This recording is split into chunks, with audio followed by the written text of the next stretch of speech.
Okay guys, so I'm here again guys because Apostle Timothy remind to all servant of my Lord God Father Jesus Christ. According to Timothy, here in verse 14 up to verse 16. Book 1 Timothy chapter 6 verse 14 up to verse 16. So this is reminder from Timothy according to him that do keep this commandment without spot unrevocable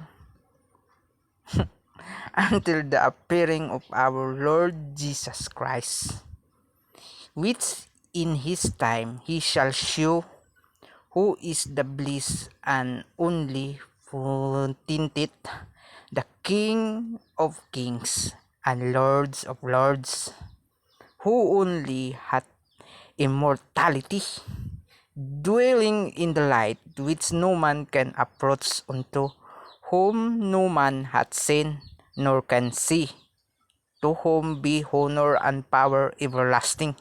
Amen. So, to all servant of my Lord God Father Jesus Christ, Apostle Timothy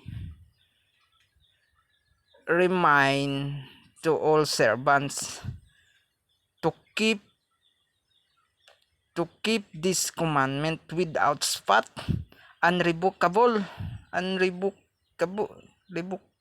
revocable until the appearing of our Lord Jesus Christ, which is his times he shall shew who is the bliss and only potentate, the King of kings and Lords of lords, who only hath immortality, dwelling in the light which no man can approach unto, whom no man hath seen nor can see, to whom be honor and power everlasting. Amen. Okay guys, so to all servants of my Lord God Father Jesus Christ, so keep this commandment guys without spot and unrevocable until the appearing of our Lord God Father Jesus Christ, because only my Lord God Father Jesus Christ,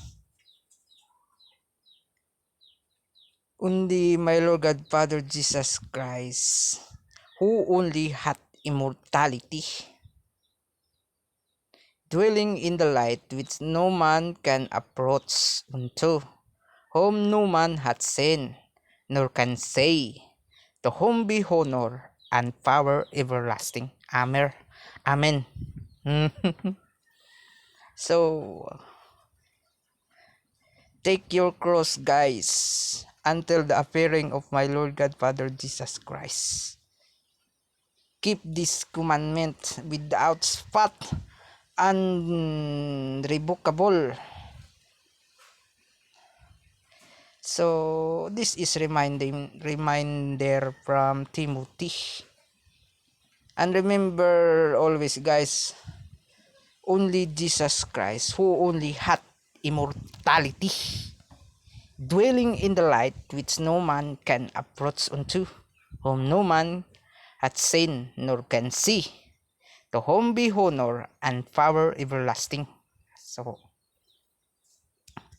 So we keep this commandment guys to all servants of my Lord God Jesus Christ without spot, unrevocable, until the appearing of our Lord God Father Jesus Christ. So we keep this commandment guys without spot, unrevocable.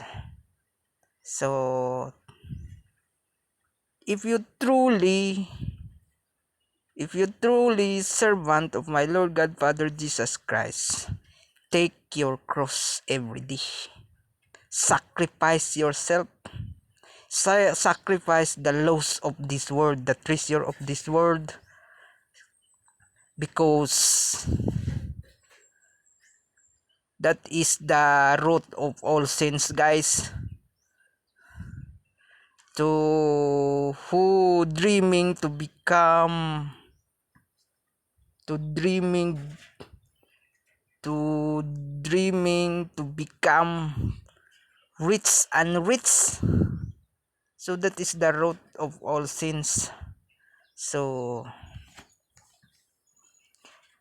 if you truly servant of my Lord God Father Jesus Christ, so take your cross and keep these commandments without spot and unbreakable. Oh, sorry guys, unrevocable, until the appearing of our Lord God Father Jesus Christ. So my Lord God Father Jesus Christ, guys, dwelling in the light which no man can approach unto, whom no man hath seen, nor can see, to whom big honor and power everlasting. So that's all, guys. And I hope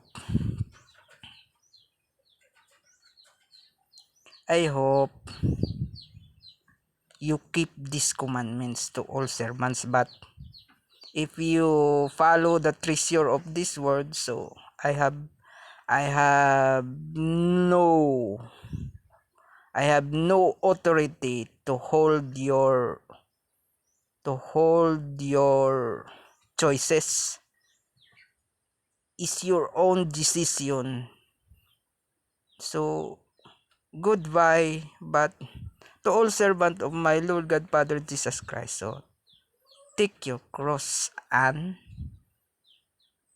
sacrifice yourself, sacrifice laws of this world, because laws, guys, is evil desire. That is the root of all sins. To love treasure of this world, so that is the root of all sins. To dreaming to become riches, to become rich. So be contented, guys, because happiness consists not in having much, but in being contented with little. So that's all, guys. And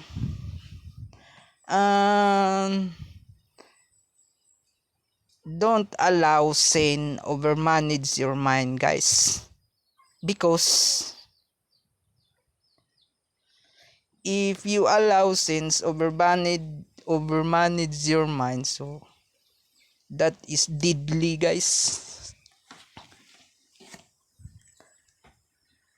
So enjoy your life and forget your problems, because if we cite our troubles, it grows doubles every day. But if we laugh our troubles, it's bubble blown away. So take it easy, guys, and keep this commandment without spot and revocable, until the appearing of our Lord God Father Jesus Christ. Guys, goodbye.